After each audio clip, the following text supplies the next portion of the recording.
Okay, so today we're going to discuss basically two things. One is factorial. That's probably a new concept. Super easy in the sense of, what it represents. And then the second thing is the general binomial expansion theorem, which you do not need to memorize, but you can look at, and if it's on the test, I'll provide the whole formula. What it is it's a Pascal's triangle, but we're not having to keep writing it out. You know, if you had something, let's say to the 20th, which again, you won't have to do something to the 20th, at least not doing like all the terms. But if you had something to the 20th in Pascal's triangle, that would take a fair amount of time, right? You would have, how many rows? If you had something to the 20th, how many rows would you have? 21, right? Because row is 0, and then you'd have 20 rows after that. So yeah, you'd have to do about 21 rows. It'd be very extensive. So there's actually a general formula for, if you have a plus b to the 20th, well, then there's actually a formula for that you could do rather than doing Pascal's and then filling in, you could just follow the formula. So we'll show you the formula. If you need to use it on the test, I'll have the formula for you, and then you can just insert the parts that you need. Then the other thing, like I said, is factorial. So let's start with factorial because that's the easy part. So factorial is simply this. It is an exclamation mark. So you want to find this on your calculator. You actually wouldn't have to have it on the calculator. If you want the factorial button, you can actually do it out longhand, but you want to find the exclamation mark. And what it represents, it might be under PRB for probability. If you see a PRB button for probability, you might have that. And if you don't have it, you can still get by without it. So all factorial means is the multiplication of a number and all the numbers, underneath it or preceding numbers. Example would be 5 factorial. So if you see 5 exclamation mark, that's not like 5. Wow! You know, it's mathematically, it's 5 times 4 times 3 times 2 times 1. That's all the exclamation mark means. And then if it was, let's say 7 factorial, it would be 7 times 6 times 5 times 4 times 3 times 2 times 1, like that. And that's all the exclamation mark means. So if you had, oh man, I have 7 factorial, but I can't find the exclamation mark, all you would have to do is longhand or with a calculator, 7 times 6 times 5 times 4 times 3 times 2 times 1, and that's what you have. It's used quite a bit in probability. It's just a nice, concise way to say, all the numbers multiplied together rather than writing them out. It's a factorial, okay? Now, if you have, let's say, n factorial, how would we represent n factorial? N being some number, right? So if you were to write this in terms of n, and then all the numbers preceding, you would say, okay, the first number is n, we don't know what it is, and then it's multiplied by the preceding number. Well, how would I write that in terms of n? It's 1 below that, right? So if you started with 7, you reduce it by 1. And so in terms of n, this term right here would be n minus 1, right? Because if this was 7, then it would be 7 minus 1 is 6. The next term would not be n minus 1 again, because you're having to reduce n, whatever term it is, to get to the next one, you're reducing it by 2. And so it would be n minus 2, and then so on and so forth. So some of the problems we end up doing have some sort of notation with n, and that we'll have to pay attention to. Also, something else you can make a note of, let's look at the 7 factorial again. 7 factorial is 7 times 6 times, you could actually go like this, 7 times 6 times 5 factorial, right? Because 5 factorial would be 5, 4, 3, 2, 1. So you could write it that way. If you were simplifying something, or if you were, if you're calculating it out, you just hit 7 factorial, hit enter, but this is going to give you the same thing as this, as 5 factorial represents all the numbers down below it. And we'll see maybe an example when we do it in some n's, maybe with n. So if we have, let's say, evaluate, we'll do just a couple examples of factorial. if you have, let's say, 9 factorial over, 7 factorial. Let's do that. Now, you could use your calculator. This one actually doesn't really need a calculator. You could actually just look at it, think through what factorial means, and then find the solution, right? So, but if you look at it, you're like, okay, 9 factorial, enter, 7 factorial, enter, and divide them, you're going to come up with an answer. The other thing you could think through is that 9 factorial is just 9 times 8 times 7 times 6 times 5 times 4 times 3 times 2 times 1. 7 factorial is 7 times 6 times 5 times 4 times 3 times 2 times 1, right? So if you were to write that out, 9 times 8 times 7 times 6 times dot dot dot, I'm not going to write it all out. And then 7 factorial is 7 times 6 times 5 times dot dot dot, right? And then you look and you're like, oh, there's repetition on top and the bottom. And so you'd say, oh, actually, 9 factorial over 7 factorial, everything below, like starting at 7, is just going to cancel the 1, and you just have 9 times 8 is 72. I mean, if this one's on the test, feel free to use the calculator. It's no problem. But you could recognize that the 7 factorial on the bottom is going to cancel out with the 7 on down on top. And that would, you could simplify it that way. Now, let's say you have another one like this. Let's go with, okay, n factorial over n minus 2 factorial. There we go. So now we have, you can't just punch it into our calculator. Now you can plug in a value for n, like, okay, let's say n was 10, and then you could see what happens and what value you get. You can mess around plugging in numbers and seeing how it simplifies. But your answer needs to be in terms of n. So we need to simplify this. And you look at this, you say, well, how do I divide this? Let's think about n factorial for a second. N factorial, like I showed over here, right? N factorial, if I were to rewrite this, it would be n times, preceding number by 1, preceding number by 2, right? And then what's the next one going to be? N minus 3, right? And that's just going to keep going on down. So that's what n factorial is. N minus 2 factorial, if that's the first number, right? N minus 2 factorial, the first number is n minus 2. What's the next number below n minus 2? Well, you just reduce it by 1, right? So n minus 3, and then n minus 4, and you march it on down. So then when you look at this, oh, well, we see which ones are going to cancel. Well, you're going to cancel n minus 2, right? N minus 3. And if you kept going with this, which I didn't, what's the next one going to be up here? N minus 4, and those are going to all cancel. And so all you're left with is n times n minus 1, and the book might simplify by distributing the n in. If you didn't, either one of those answers would. And that's the same with what we just did up there. 9 factorial and 7 factorial is, you just use the first 2 numbers of the 9 is all you use, the 9 and the 8, and then everything else cancels down from there. So you have some problems like that with just the n that you'll need to simplify and mess around with. Okay, so then let's look at the binomial expansion theorem. Now this is going to be, I don't know, you don't really need to write this out. I'm going to write it out so I can reference it. So if you don't write it out, it's no problem. It's in your book, it would be on your test. It looks confusing, but what it ends up being is just plugging, doing a lot of plugging in, and then simplifying. So it'll look a little confusing here, possibly, but we'll break it down, and it's not too bad. It'll be squared plus n times n minus 1 times n minus 2 all over 1 times 2 times 3 times a to the n minus 3. So again, don't need to really write this plus dot dot dot plus b to the n. Okay.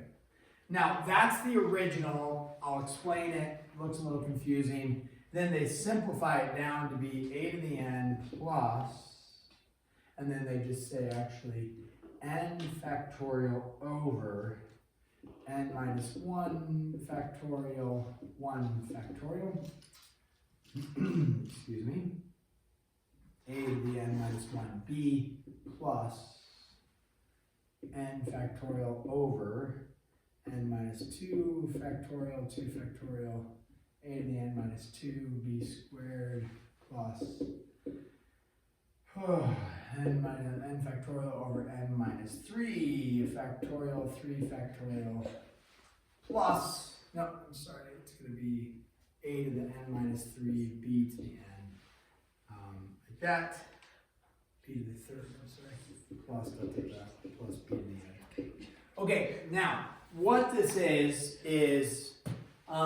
this is, like I said, it's a binomial expansion to whatever exponent. So same formula, just one uses factorial, one is just using like n over 1, n times n minus 1 over 1 times 2. What they're stating is like this term here is going to be the same as this term, it works out. So let's do an example, a plus b. I think, did we do an a plus b to the 6th yesterday? I can't quite remember which one we did on the board. So if we do the same thing, we should get the same value out. So if you have your notes from yesterday, you would end up with the same answer if we did a plus b to the 6th power. So you're gonna, look at this. Now, the problems in your book, like one of them says, which will end up, we can do one like this. I just want to do a plus b to the 6th. It's gonna say you have a plus b to the 14th. And you're like, whoa, that's going to be a lot of work. But what it's going to ask for is it's going to say, just find the first 4 terms of that, okay? So in the end, you don't have to write out all the terms. So a plus b to the 6, now we could, if we did Pascal's triangle, we had to have 1, 1, 1, 1, 2, 1, 1, 3, 3, 1, 4, 6, 4, 1, 1, 5, 10, 10, 5, 1, then 1, 6, 15, 20, 15, 6, 1. And this was, right, that one's to the 6th power. And we recall that it was just simply a to the, if you have a plus b to the 6th power was equal to a to the 6th plus 6a to the 5th b plus 15a to the 4th b squared plus 20a cubed b cubed plus 15a squared b to the 4th plus 6ab to the 5th plus b to the 6th. Okay, does that match yesterday? Possibly. Should, if you did a plus b to the 6th from yesterday in your notes. And that's pretty, with Pascal's, is pretty easy like that. Okay. Here, this one, right, should math out the same way. So all you do is you look, and remember, whatever a is, so if this was x, this would no longer be a, it would just be x. So you take the first term and say, okay, whatever this is to the n, which is, in this case, 6. So you'd say, okay, a to the what power? 6. That makes sense. Plus, and then this says n factorial over n minus 1 factorial times 1 factorial. Now, what is n? N is whatever your exponent is. So you would say 6 factorial over 6 minus 1 factorial times 1 factorial. Just taking the 6 from here, right, and going 6, 6 there. And then this is a to the 6 minus 1, and then it's just b.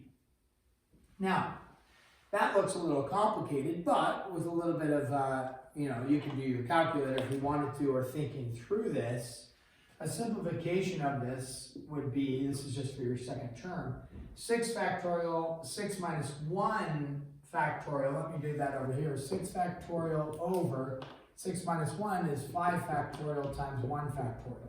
Now, I actually didn't mention this, but 2 things. One is 1 factorial is just 1, and 0 factorial, just memorize it. If you try it on your calculator, the natural thing to think is 0 factorial is 0, naturally. But it's not. What is it? 1. Yeah, 0 factorial is 1. Just memorize it. So, You don't end up using that a ton, but it does. If you do 0 factorial, it's not 0, it's 1. You're like, what? Accept it. Here we go. So here, 6 factorial over 5 factorial. Remember what we talked about here, 6 factorial over 5 factorial times 1 factorial. That is just going to math out to be 6, right? Because the 5 factorial times 1 factorial, it's going to cancel with 5 factorial on down. So this just ends up being 6a to the 5th power and then b, which would match right here, 6a to the 5th b. Now the next one, just to see that it's going to work here, it's going to be 6 factorial over 6 minus 2 factorial times 2 factorial times a to the 6 minus 2, and then b squared. Now, go ahead on your calculator, just for practice. We know the answer should be 15, right? Because it's our third term, 1, 2, 3. The answer from here should be 15, but go ahead and math it out real quick on the calculator. 6 factorial divided by, I'll write it over here, but 6 factorial over 4 factorial times 2 factorial. And you don't even need a calculator, but you can, because we know that 6 factorial over 4 factorial, the 4's on down is going to cancel with the 4's on down here, so you're just left with the 6 times 5 on top, and then divided by 2. And 6 times 5 is 30, divided by 2 is 15. And sure enough, what number were we aiming for? 15. So, okay, 15, and then we'll do one more, and then take the 4th b squared. One more just to make sure. So, this is n factorial, so it would be 6 factorial over 6 minus 3 factorial times 3 factorial times a to the 6 minus 3 times b to the 3rd plus, and then keep going. Now, 6 factorial over 6 minus 3 factorial, whoops, I was supposed to write that up here. Oh well. Plus this, and then simplifying down below it. This, right, we're going to get a cubed, b cubed. This value right here, we already know what it should be. It's the next coefficient. What should it be? 20. All right, and so then you do that out, 6 factorial over this, and if you do it out, this number right here will go to 20. It'll end up being 20. So, now, if you look at this formula, you're like, man, that looks a little confusing versus Pascal's, right? Pascal's would be a lot easier just looking at the coefficients and plugging in. But let's take a look at one like I stated that, hey, you're going to have to do.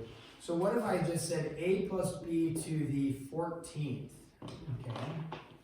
So now, do you want to do Pascal's triangle and do 15 rows of it? Not necessarily, okay? So what they're going to state is, hey, just give me the first 4 terms. So you're not actually going to have to keep going out very far. Just the first 4 terms. So we say, okay, if I have a plus b to the 14th, and I'm just going to do the first 4 terms, term 1, hopefully, is really easy. Term 1 is, again, we're looking at the formula, a plus b to the n. I can write it down here, a plus b to the n. So all you do is you say, okay, whatever is here, conveniently, in this example, it's just a. So we say, okay, a to the, what's the first term going to be? You just look at your exponent, a to the 14th. Now, we have to be a little careful that we don't just always say it's 14, because what if this was a squared? If that was a squared, then it would be a squared to the 14th, which would make it a to the 28th, right? So you have to be a little careful that if this is something different, it will change possibly the exponent. But it's just a plus b.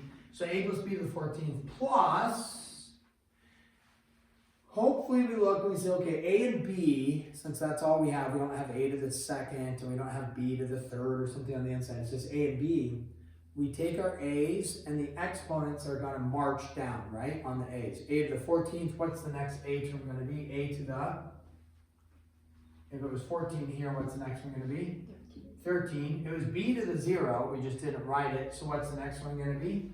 B plus, and then I'm just doing the a's part, I haven't messed with the coefficients. What's the next one going to be? A to the 12th, b squared. Now I have 1, 2, 3 plus, and then the last one that I would have to do for this example, stating the first 4 terms, a to the 11th, b to the 3rd. 11 and 3 is 14, 12 and 2 is 14, 13 and 1 is 14. Okay. So now we have the variables taken care of. All we have to worry about is our coefficients. So we look and we say, okay, what's that one going to be? Based off of Pascal's, anybody want to guess what it is? What the coefficient is? 14. 14, yeah, remember? What was that? 2, 3, 4, 5, 6, 7, 8, 9, 10, 11. So it will be 14, but if you didn't recognize that, that's okay. You just take the exponent here and plug it in. So you say 14 factorial over, okay, 14 minus 1 factorial times 1 factorial. And if you want, you're calculating that out, hit enter. Well, you could also recognize 14 minus 1 is 13 factorial, which cancels with all the numbers below here. So the only number you're left with is 14. So we would say that number ends up being 14. This one is, you just go here, you say 14 factorial over 14 minus 2 factorial over 2 factorial.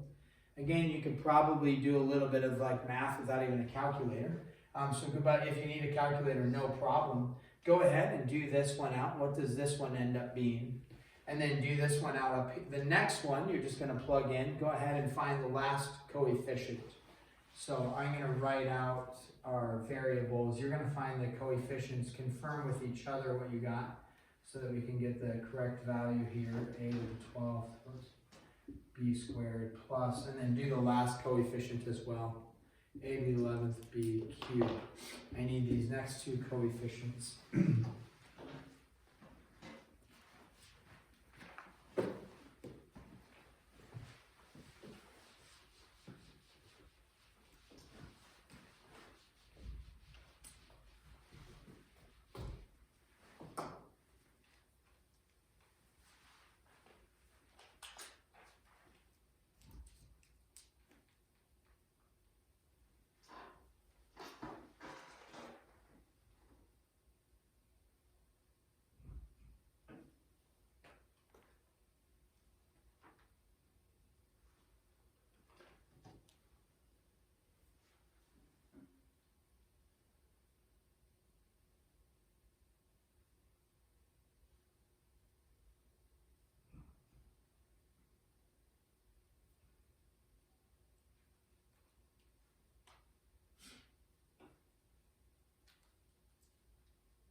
Okay, what do we have?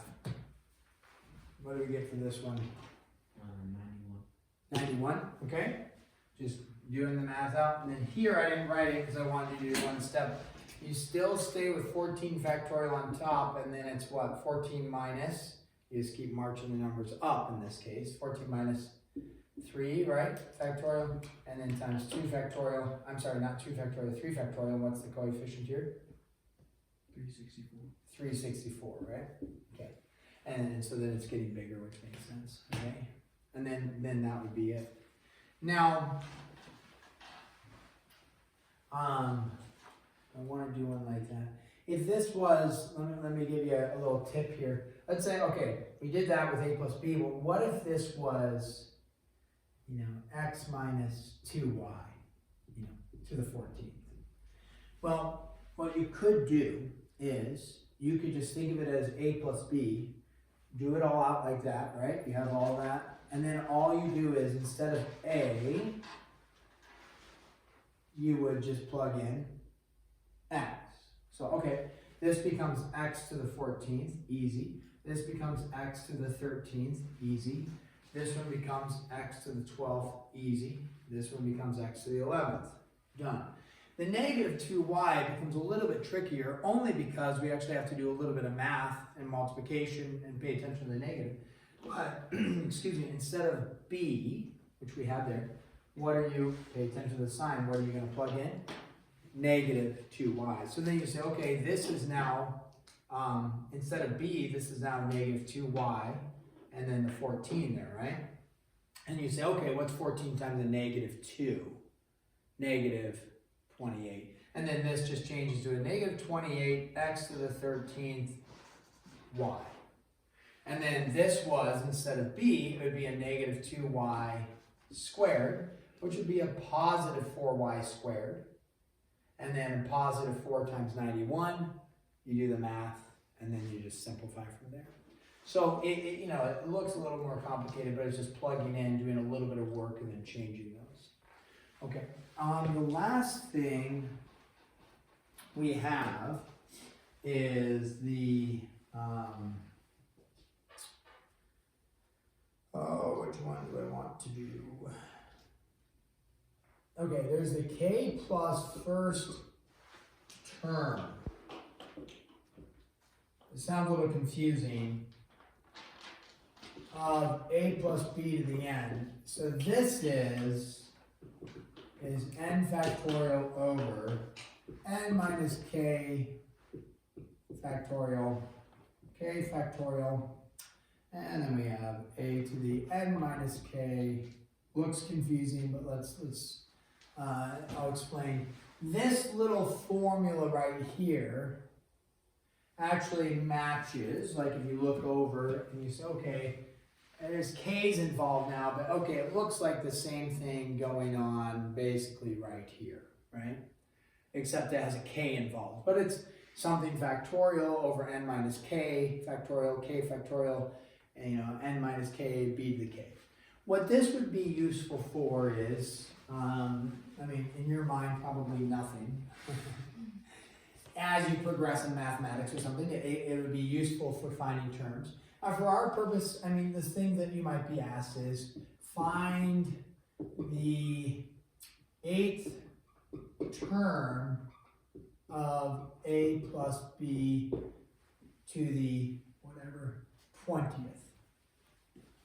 Okay, you don't want to find the first 8 terms. You could do what we did here, right? First term, second term, third term, fourth term, fifth term, sixth term. Be pretty extensive, right? So they're not going to ask you to do that. They're just going to say, what is the 8th term? It'd be like me asking, what's the second term here? And you say, okay, the second term is this one right here, right? You could find that. So in this case, the 8th term here, you would say, okay, if I just want to find the 8th term, the first term is a to the 20th, right? That's the first term. Plus, right? So on and so forth. So first, second term, third term, fourth term, fifth term, sixth term, seventh. So the 8th term, right, is going to be, if you think about it, a to the 20th, a to the 19th. What's the 8th term going to have? A to the what? 8th term right here. If the first term is 20, the second term is 19, is it going to be a to the 13?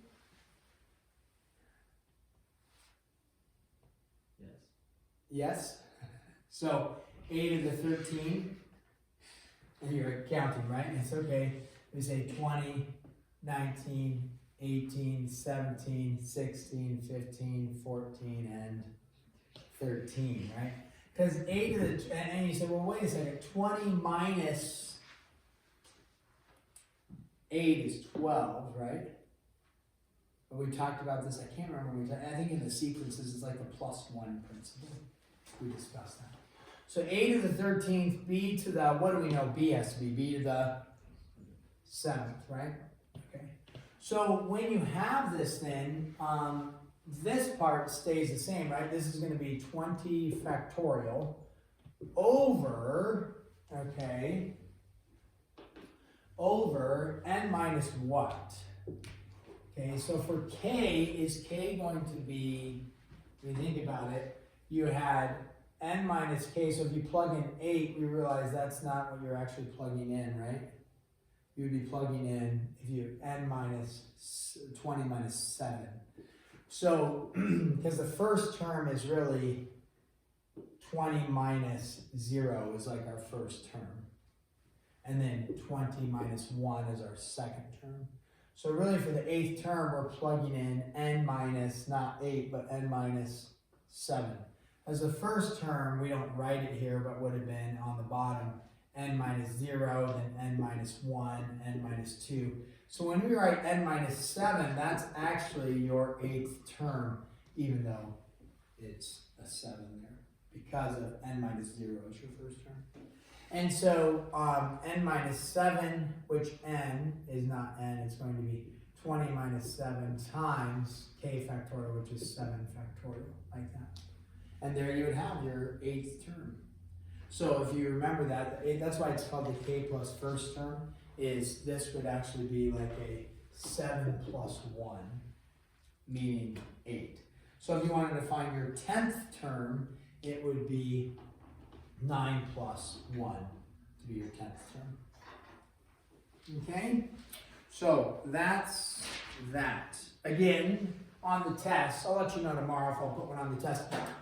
You'd have this formula, you'd have this formula. All you have to do, if somebody walks in here and they look at this, just pure chaos. But but really all it is, and once you break it down, it's just plugging in,